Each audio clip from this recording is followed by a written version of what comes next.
All right, we're still admitting a few folks from the waiting room, but just wanted to thank everyone for joining us for today's session on mindfulness, an introduction to mindfulness with Dr. Julie Amato. I don't know if many of you are aware of this, but Dr. Julie is our current sports psychologist, works with all of our teams, and obviously throughout the pandemic was busy meeting with our student athletes regularly. She was booked almost every single day and crazy busy working with all of our student athletes. So we're very happy to have her here today to talk to all of you. Right now, your mics are muted for optimal viewing. You obviously can change your view in the top right corner. I think you're all pretty familiar with Zoom right now. You can change that to speaker view, where the speakers will be spotlighted. Again, we are thrilled to have Dr. Julie Amato joining us today, a licensed clinical psychologist and founder of Elite Mindset, a sports psychology practice focused on improving the mental health and performance of athletes. So, I think most of the folks are here with us, and I'm going to stop talking. Obviously, at the end or even during, if you have a question, feel free to raise your hand or just drop the message into the chat. We'll be facilitating that throughout. Make sure that we answer all of your questions. And for those of you that are competing to get the code for today's session, we will be providing that to all of you at the end of today's session. So you can hang on with us throughout, and we'll provide that once we are done. So with that, I think that covers all of the housekeeping. Turn it over to Dr. Julie. Hey everybody, welcome to our session on mindfulness, and thank you for the intro, Josh. And yeah, as Josh said, I am a sport and performance psychologist, and I'll talk to you a little bit more about what that is. But I thought today we could kind of treat this like you guys are athletes on campus and we're going to have a team session together. And so the work that I do with athletes at the college is really fun, and I get to talk with them individually, which is really meaningful and powerful work. But I also get to meet with them in groups, as a team, and I'll tell you a little bit more about that. But the first thing I want to do today with respect to mindfulness is make sure that you get your money's worth right off the bat, and I'm going to engage you in a little mindfulness exercise right now. So, in order to feel most comfortable doing this, you can go ahead and shut your cameras off if you want. You don't have to, but you can. And, with the hustle and bustle of your days and how busy life is, the cadence and pace of life, and constantly having to deal with a lot of stressors and things happening, we're not often very good at taking time to just pause. And so one thing that we like to do, and what I teach our athletes about as they're heading to their practices every single day, coming from a pretty high energy situation where they're in class and interacting with peers all day long. Now around 4 o'clock they have to go practice. So one of the constant things we hear from coaches is that they are often not mentally ready for practice, because they're still thinking about that test they just took or the assignments they have later and all these other things. So one of the things we've started to incorporate is a little bit of a mindfulness practice that a lot of the coaches use with teams to get things started, to get them kind of where their feet are. Because what you're going to learn about mindfulness today is where high performance lives is where your feet are, the here and now. And we really want to help our athletes with that. So right now, I'll engage you in a little practice that we do with our athletes. So start out just getting in a comfortable position. And right now, we're just going to focus on our breath, just noticing your breathing. You don't have to control your breathing in any specific way, but you can just notice the flow of air in and the flow of air out. And sometimes it's helpful to bring your attention to a specific location for your breath. For me, I like to notice the air as it enters and exits through my nostril. Some people will focus more on the chest area, but we're just going to start out with just noticing your breath. And you might even take 1 or 2 deeper breaths. Maybe count 3 or 4 seconds on your in-breath and hold it, and then a nice long exhale. The purpose of a long exhale from a biological standpoint is it signals to your brain that there is no threat in the environment, no predators around. Your heart does not have to beat fast, and you can just relax. So as you're doing these couple of breaths, I want you to release and let go of any worries that you might have, anything negative that might be rolling around in your brain. You can briefly acknowledge it and then breathe it out with an exhale. And then bring your attention to the here and now. Notice your body sitting in the chair or standing, your feet on the floor. And if we were going to a practice, I would ask you to have an intention for today's practice. What do you want to accomplish today? Or what do you want to accomplish in this session with me today? What do you want to learn about? How do you want to be on this call? And you might even take a moment to visualize that. If you're an athlete, see yourself performing well. Or if you're on this call, just let me just kind of be for this moment and be with other alums who are all interested in learning more about their mind. I'll take one more nice deep in-breath and exhale out. And now we're here together. So let's get this session started. I will share my screen. You can come back on camera if you want. And let me get this thing rolling. Throughout this talk, you can feel free to type any questions you might have in the chat, and I won't necessarily be able to see them straight away, but the others on the call will let me know if you have some questions. But mindfulness is the topic, and as Josh said, I'll tell you a little bit about me. I'm a sport and performance psychologist. This is my company. It's a picture of my website here, Elite Mindset. And Lafayette College, I don't know how recent some of the grads are, and some of you have graduated a while ago. I saw a little bit of the participant list, but in the past 4 years, I'd say, Lafayette has really started to emphasize the mental health and wellness of the athletes. And so they brought me on in a consultant role, and my job is really to teach the athletes skills and arm them with the skill sets that they need to navigate, an increasingly stressful world that we live in, and to really help them be on top of their mental wellness and be proactive about their mental health. So instead of the kind of backwards model of, okay, we'll bring in a psychologist when something is broken to try to fix it, Lafayette's become really progressive in the sense that they really want to arm the athletes with the skills that they need to have a lot of success, both in their performances on the field and also in the classroom and just as people. So that's my role with the athletes at the college. And it takes shape a couple different ways. As I said, Lafayette has gotten really cutting edge in terms of like how we treat the overall person as a student athlete. So we've got, something to strengthen their body with strength and conditioning programming. We've got nutrition, which is really important. The sports psychology piece, which is my job. And then, of course, we have people helping them with academics. We're trying to put all the supports around our athletes to help them be really successful. And so part of the reason we did this is the NCAA has done some research on mental health and wellness and has done a lot of surveys, around this issue with athletes. And NCAA athletes have identified mental health as their number one health and safety concern. And a big piece of this is, our athletes are constantly reporting feeling overwhelmed, stressed. They have a lot on their plate. In addition to over 20 hours a week that they spend academically, they spend 25 to 26 hours a week on their sport as well.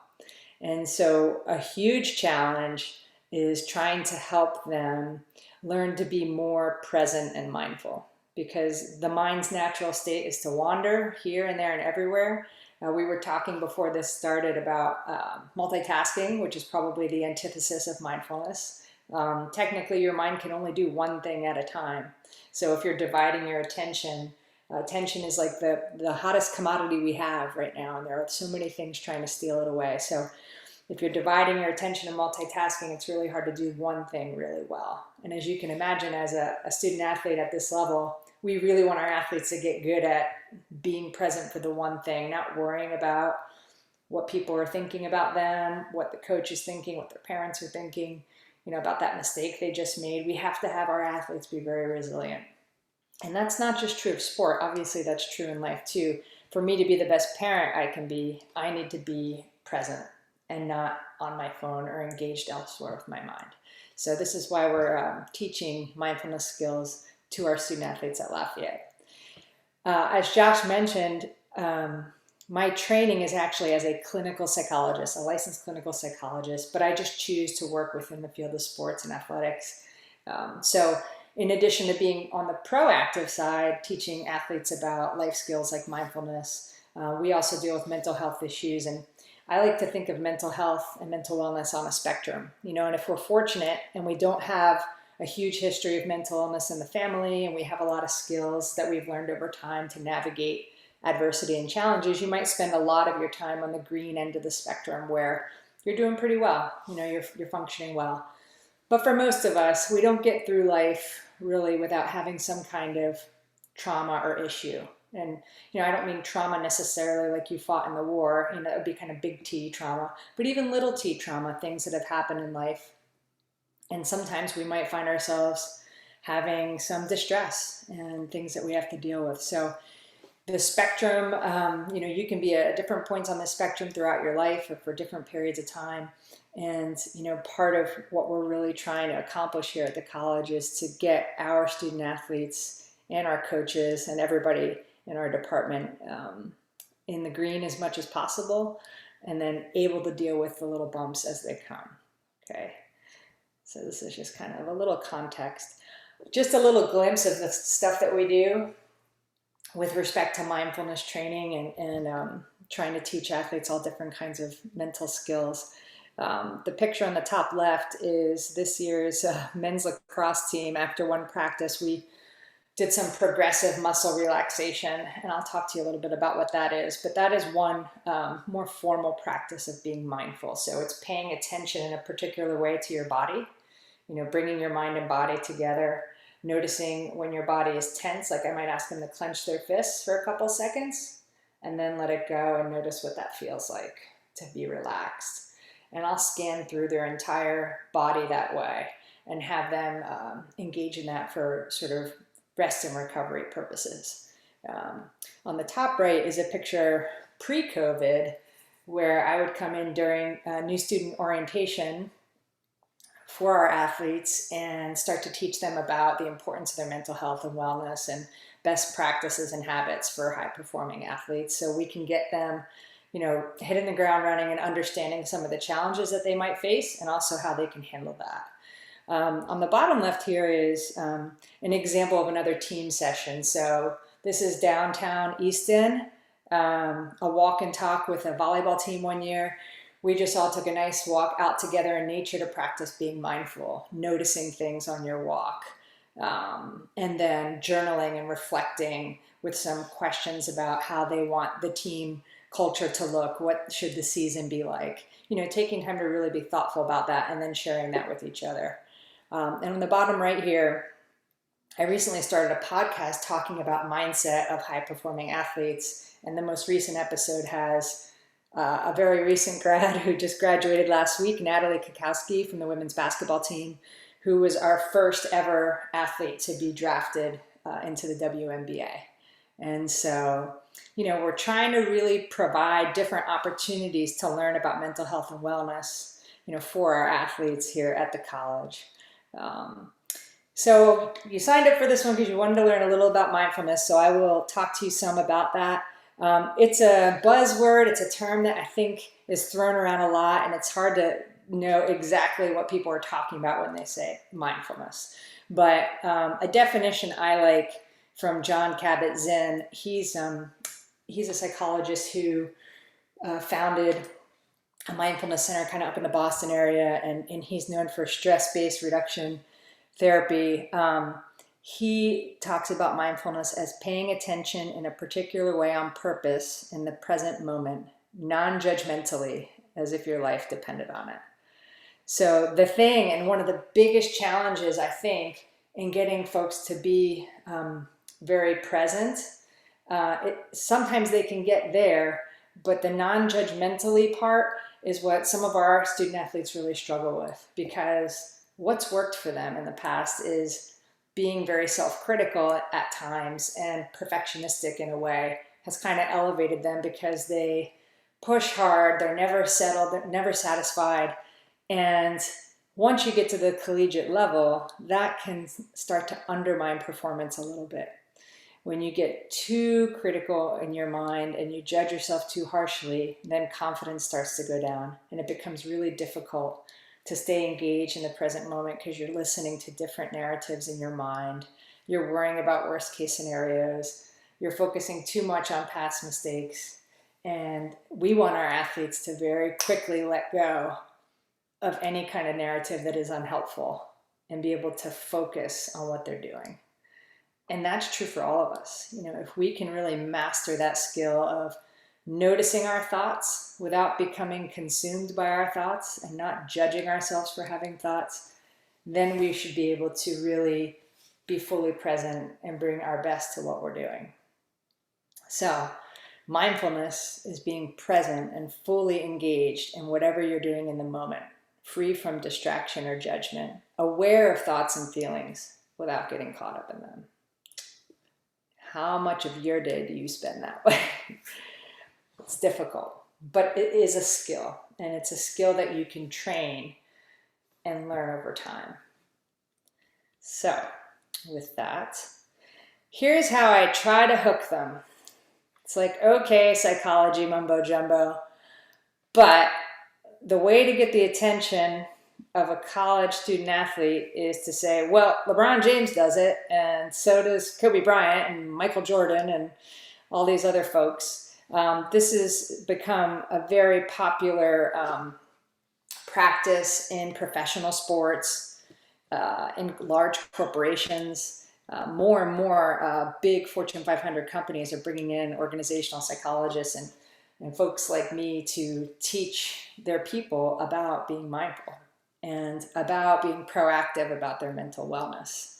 And so, you see here some of the best athletes on the highest stages are being taught this and practicing this because it's the key to high performance. Can you be here right now? And there are different ways to practice and train mindfulness that I'm going to show you here in a minute. One thing we incorporated with some of the teams this year was Mindfulness Mondays. So some coaches who were really interested in having regular contact with me and their team would set up sessions on Mondays, and we might only meet for 15 minutes or sometimes 20 or 30 minutes because time is definitely at a premium for these athletes. But our coaches have gotten really good at saying, okay, we have a 2-hour block of time for practice. The first 30 minutes, you're going to meet with Dr. Julie and work on your mental game. And they love that because they're like, okay, like, practice is a little shorter. It kind of mixes it up. And they understand and appreciate the value. And when you start to tell them, okay, this is what we're trying to get out of this. We want to increase your ability to enjoy life, to be present, to not be stressed and worrying so much. We want you to be able to, when you have adversity, a roadblock, and frustration, to deal with it, to be able to deal with it and overcome it rather quickly. Because we have to do that in sport when things move so quickly.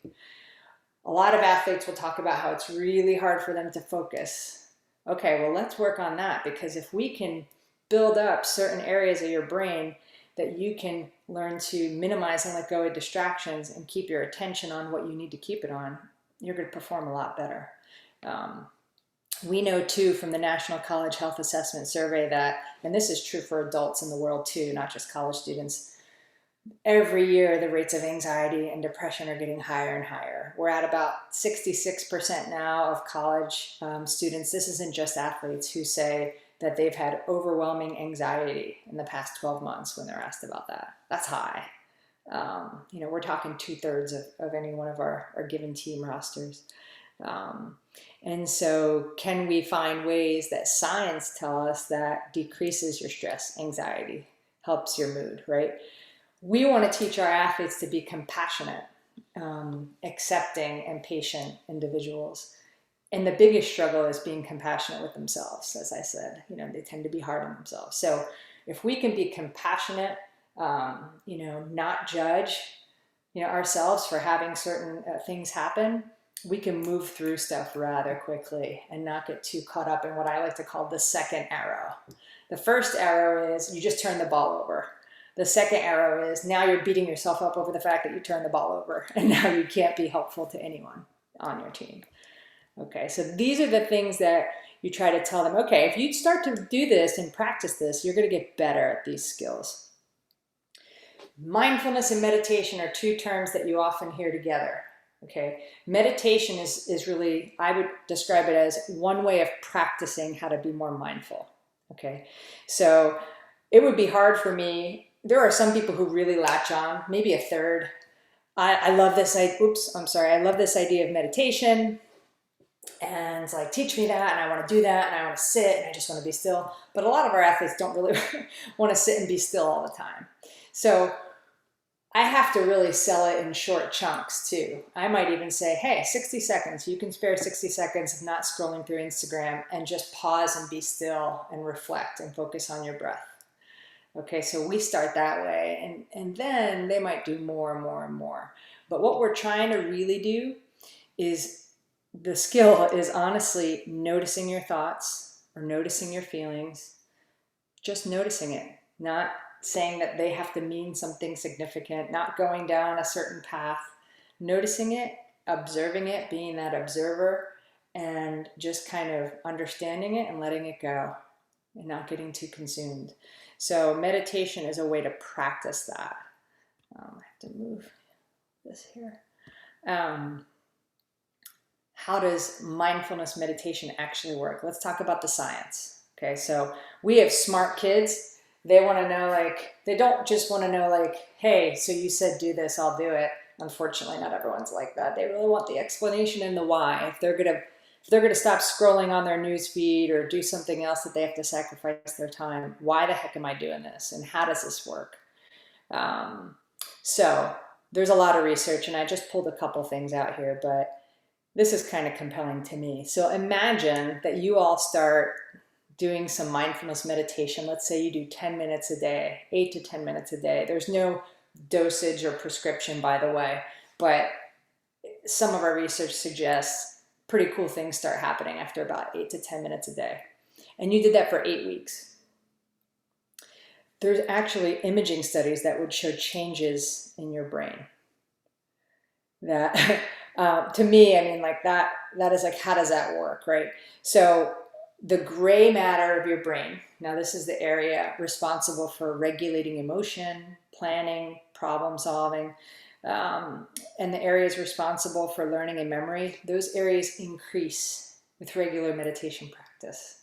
To me, I'm like, whoa, okay, now you got me. All right. So if I do that, I'm going to start to notice, hey, maybe things roll off my back a little bit easier, or I'm not constantly in this state of feeling like I always have somewhere to go and something to do. And so this is what we're really, really after. And there's a part of the brain called the amygdala. I don't know how many scientific folks are on here, but the amygdala is a part of the brain that is very valuable. We need it. So from an evolutionary standpoint, we need it, because when you put your hand on a hot stove, it's like, ow. Like when I was 3 years old and I touched the stove and mom's like, don't do that. If I would forget that, I'm going to keep touching that stove, and that's going to be a problem. So we do need to store trauma and a fear response somewhere, and that's the amygdala. However, it would shrink in size when you meditate regularly, and you would become less stressed, less fearful, less anxious. It would perform the way it's supposed to perform, only in actual emergencies. And that's what we see a lot with our athletes. They're not in a situation where there's a tiger that's going to tear them apart, but their bodies and their minds are sometimes reacting like that when they're getting ready to perform. There's that fear, there's a threat in the environment, and it sets off that cascade of stress and cortisol running through their body. So we're really trying to teach them, hey, like, that is not a situation that requires you to get in that fight or flight response. Let's take a few deep breaths. Let's activate our parasympathetic nervous system, which tells your body, relax. You know, there's no tiger there. So this is some of the science that I think is compelling around practicing meditation and mindfulness. Okay, I just thought this graphic was kind of fun. There are lots of benefits. Again, the science is super clear on this. There's benefits that even, talk about like your immune system and chronic pain and all of these things.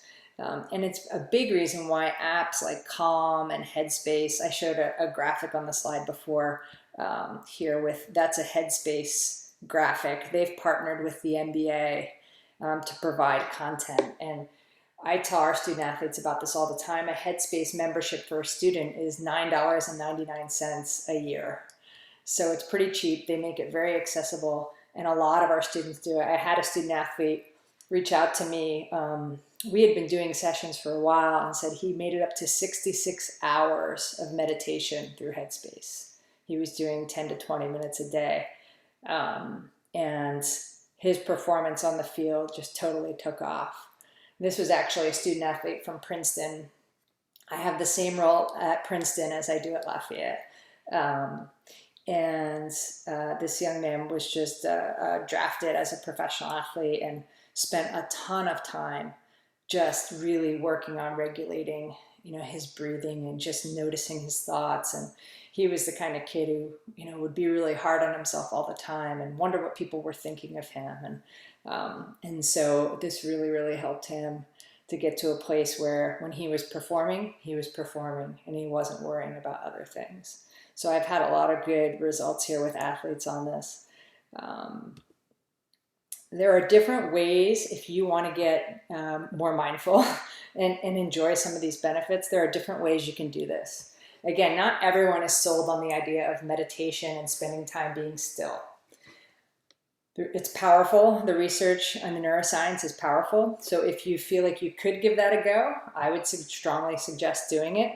I myself do a little bit in the morning and a little bit at night. I start my day literally just sitting on the end of my bed and doing some breathing and just kind of noticing my thoughts and where my head is and kind of just checking in with myself. Might just be for 2 minutes, because probably by minute 3, like, my kids are coming in. I have 8-year-old twins and they're jumping on the bed. I'm like, oh, okay, there went that. But it allows me to feel like I have control over my day and that I start my day out in the way that I want to. Some people, you're not morning people, prefer to do this closer to evening as a part of routine. So a meditation, the most common, easiest meditation is called single point focus meditation. So it would literally be you sitting someplace comfortable. You don't have to be like incense and pillows and cross-legged and all that stuff. That doesn't matter. Just being someplace comfortable. And the single point focus that's easiest is just noticing your breath and following your breath. Now, what's going to happen within about 5 seconds, typically, is your mind's going to wander to something else instead of your breath. And the work and the skill development is noticing when your mind wanders and simply bringing your attention back to your breathing. Noticing it again and bringing it back. Sounds awfully boring, and it a little bit is. But it's kind of like weightlifting and other things. It's just a muscle you're building and a skill. And the key is not to get mad or frustrated or judge yourself. If you are doing that, you might notice it like, judging. I see myself judging. Notice it. Bring your attention back to your breath. That's called a single point focus meditation. Let your mind go, bring it back. Let your mind go, bring it back. And athletes sometimes at first will say, I am not good at this. I cannot keep my mind focused on my breath. I'm like, that's not the point. That's what your mind does. It wanders. And when you're playing sport, sometimes your mind is going to go someplace else. The skill is noticing it quickly, so increasing awareness, and bringing your attention back. And the more you do it, like anything else, the better you get at it. There are other types of meditation. We had a really fun session with the field hockey team one time. We did love and kindness meditation. If you Google that, it's really fun. So you will start out kind of just breathing, and then you'll start by saying, like, imagine the two people in your family who love you the most are standing beside you, and they're sending you love, and they're sending you health, and they're sending you good blessings and joy. And imagine now your extended family is standing around you, and they're sending you love and blessings and joy and all these things and health. And then you start to send those vibes to other people. And it sounds really crunchy psychology-y, but of all the sessions I've ever had with the field hockey team, they were like, can we do that again? And it just got them into this place of gratitude, of just kind of, it's like a warm feeling, noticing people who love you and then sending your positive thoughts and intentions to other people. It's one way to bring a team closer together too. Maybe you start with the couple teammates you always hang out with and send them positivity and send them, gratitude and health. And then maybe it's the teammates that you don't talk to as much, but you send them your goodwill too. And it just kind of starts to change, the energy a little bit and how they feel about each other, which is really fun. So if you want to practice meditation, you can do it formally through some kind of meditation. There's so many apps out there. My favorite is Headspace. I enjoy the guy's voice. He has like a cool accent. His name's Andy Puttycombe. They also have tons of like Oxford and Harvard research around their stuff, and they have a lot of choices in it. I don't work for Headspace. I just like their app. Calm is a really good one. Partners with LeBron James. They're the ones paying Naomi Osaka's fines right now. That's in the news where she's saying, hey, I don't want to be interviewed. It's affecting my mental health. And the Calm app is like, we'll pay your fines. This is, you shouldn't be treated this way. Another way to practice it would be a body scan. Body scan's relatively simple too. Again, it's kind of just, you can sit or lie down and start with, different parts of your body. Like just notice how, your head is, feeling, and raise your eyebrows, or, just notice your feet on the floor, and just kind of go through different parts of your body. Again, not trying to necessarily change anything, but just bringing in awareness to it. One of the most famous athletes who uses progressive muscle relaxation and body scans is Michael Phelps. He's a guy who has started doing this when he was 12 years old, and his mother would read to him from a book about literally starting to relax, tense and untense all the muscles in his body and relax. And that's how he would fall asleep at night, going through progressive muscle relaxation. And he's an athlete who's in the news a lot regarding mental wellness and mental health. And he's got different routines and things that he does, that we teach our athletes as well with, just kind of the breathing and visualizing performances and things of that nature. If you're not sold on taking time out of your day to formally practice, which again, I highly suggest, but if you would prefer to just kind of understand ways you can informally be more mindful, these are some things I would suggest. I don't know about you. I really like eating and going out to eat. I'm Italian. I love food. But I noticed over the years that I was a very fast eater. And I wasn't, as a result, enjoying my food as much sometimes. I would just eat because I had to go somewhere and let's go. If you did everything in your life, a couple things, not everything, but choose a couple things to do at half speed or very intentionally, notice the food, notice what you're eating, notice the flavor of it, observe it. That's just another way to be present and mindful.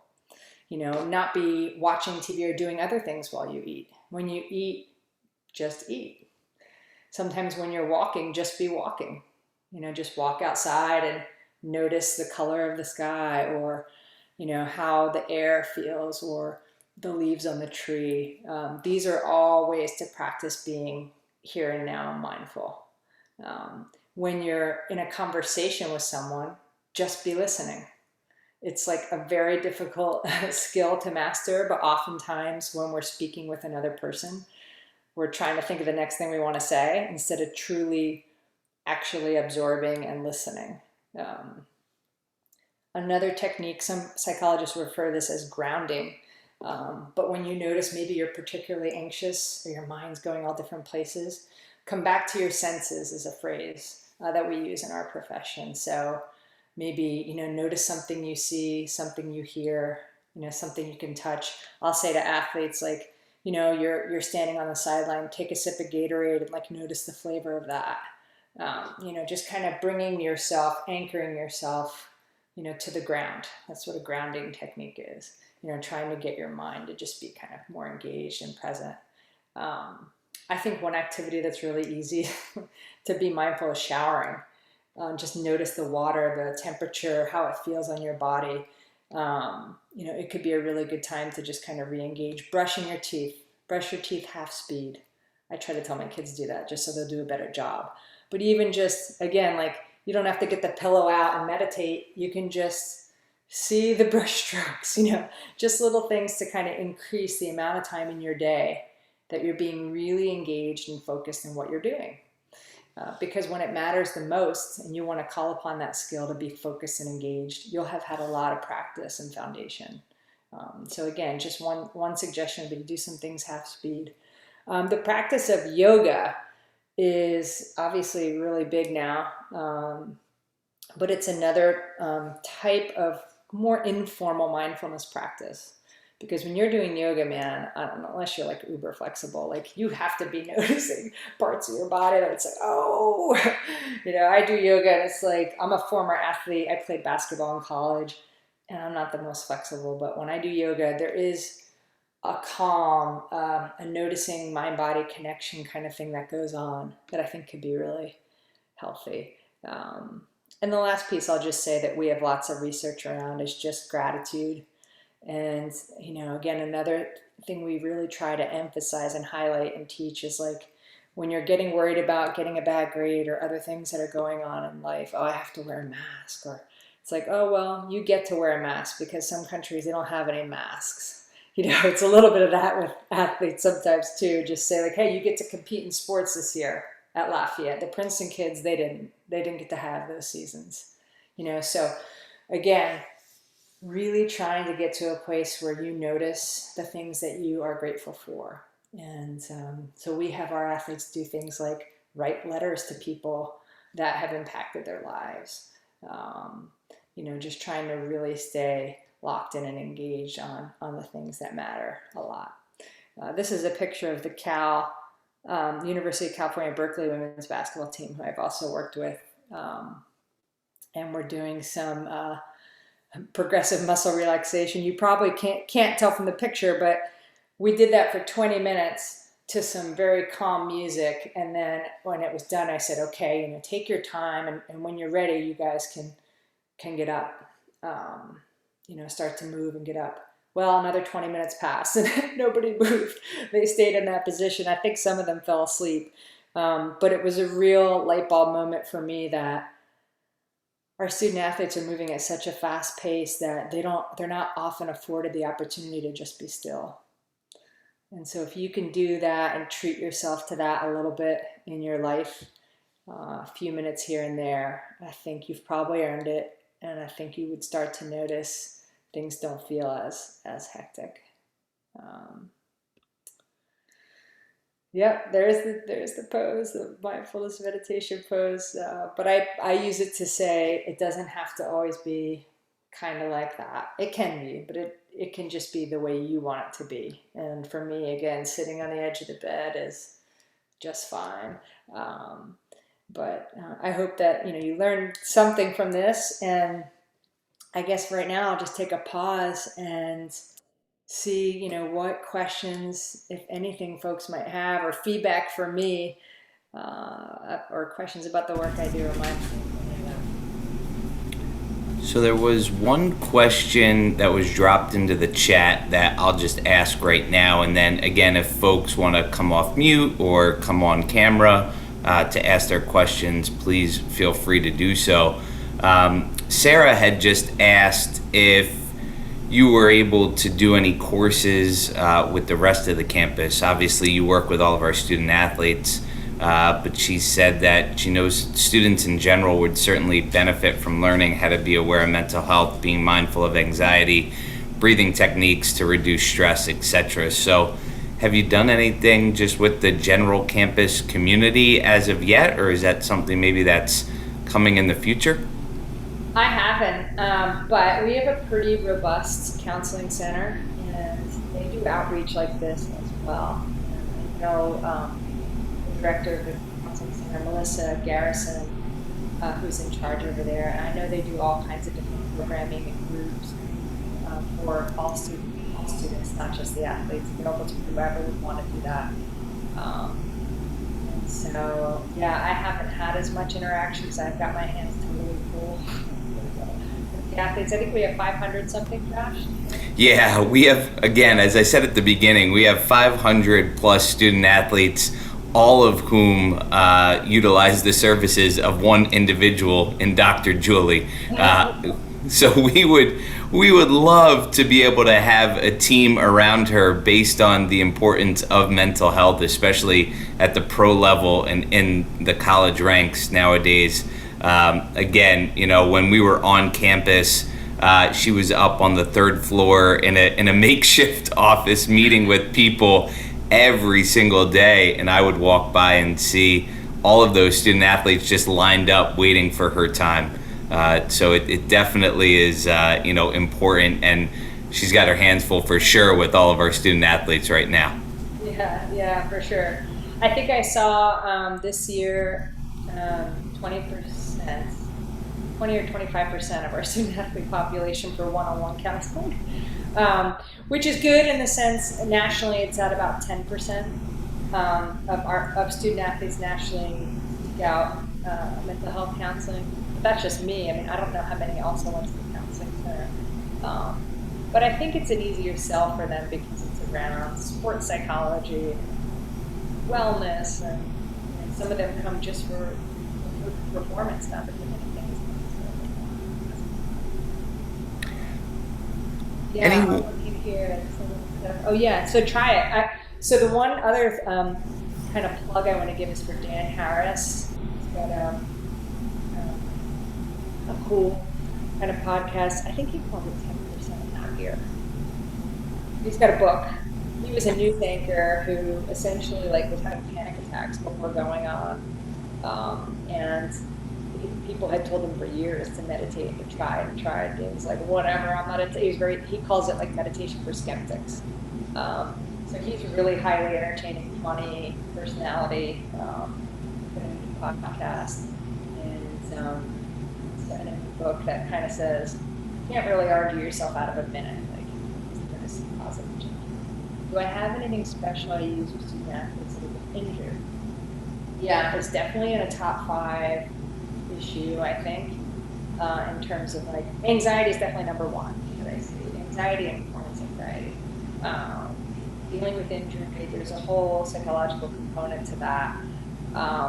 One thing we are very intentional about is every single athlete who sustains a concussion, which is technically a medical issue, but I check in on every single athlete who sustains a concussion because that one there and the mental what we found is that oftentimes they're ready to return from a medical standpoint. They're no longer experiencing symptoms because of the concussion, but they're experiencing anxiety with the concussion around worrying about is there something wrong with them, and that can prolong.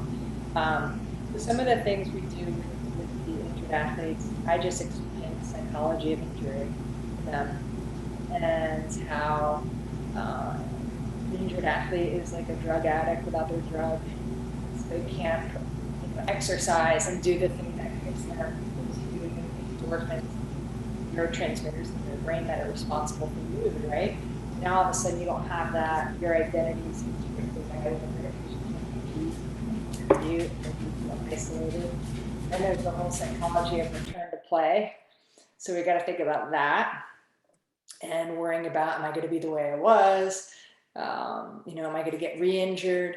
So when we start to demystify that process and talk about that process and start to help them mitigate some of the depression or anxiety that can come from injury, by doing as much as you possibly can physically, by getting outside, by having a different kind of role on the team and trying to provide value a different way, we really try to mitigate some of that. But recently, one of the injured athletes from a year or so ago was going to start a group for them too, to be able to just kind of like share stories, particularly the ones who have like season-ending injuries. So that I think was going to be started by Sophie Carr from field hockey. We were talking about that. I think Sophie's got it going, or Oh, you is did? planning on it. She talked about it, so yeah, I think that she's got a bunch of people that are going to be meeting and doing that, which is Yeah. really interesting and nice to see. Yep. Yep. Sorry, I think I was talking not loud enough there, but I'm back close enough. Other questions? I really appreciate everyone's attention and questions and all of that. I don't see any questions in the chat. I was gonna ask one, but I want to make sure that I don't, talk too much. So anyone else out there that wants to come off mute or ask a question, feel free to do that. We obviously will share the code. It looks like Janine just did that in the chat as well. So anyone else with a question before I just ask one? Not seeing any. So you did mention Calm paying the fees for Naomi Osaka, and we did a couple of these other sessions during Reunion. I just wanted to know your thoughts about what you tell our student athletes in terms of putting on their headphones. And there was even that picture of the NBA slide where he had headphones in. So have you talked with our student athletes about when they're warming up using the headphones as a way to kind of just mentally get into the game? Is that something that you've talked to them about, or is that something that just only works for the individual? Yeah, I mean, music is a tool, and we talk about music as a tool or pregame routines and rituals and things of that nature. And I think some of the more introverted athletes prefer to have the headphones on and block everything out. And some of the more extroverted athletes prefer to be laughing, joking, playful, silly before competing, and that helps them feel at their best. So it really does depend on the individual athlete, but I think we talk about using music in not the conventional way you would think. So sometimes it's music that's really relaxing and not really upbeat to kind of get you on a more even space, because you don't want to get too amped up too soon. And then all of a sudden you're like listening to all this power music and now you're drained and you can't perform well. So we talk about flipping the switch when the time comes, to get amped up, but leading up to a performance, having music that's not very emotional and not very upbeat is sometimes the best medicine for an anxious athlete. I actually got called to comment on that story a couple times where I was just on vacation by the BBC and some other places. I was like, oh, I'm in Aruba. Sorry, I can't comment on that. But that was, I'm glad that made headlines, and hopefully that will lead to athletes getting some better treatment as it relates to mental health. Awesome. Feel like I need to get your music selection for when I walk onto the golf course so that I can mentally, lock in, be prepared and ready to go. Absolutely. So, all right. Well, if there are no further questions, we have the code, which we know many of you were looking for. So we appreciate you joining us today for this session. Really, was wonderful. And again, thanks to Dr. Julie for joining us. Again, if you have other events to get to, we hope you will enjoy the rest of our virtual reunion. This was recorded, so obviously it will be posted. A few folks asked about the presentation, so we will make sure that we get the slides as well from Dr. Julie and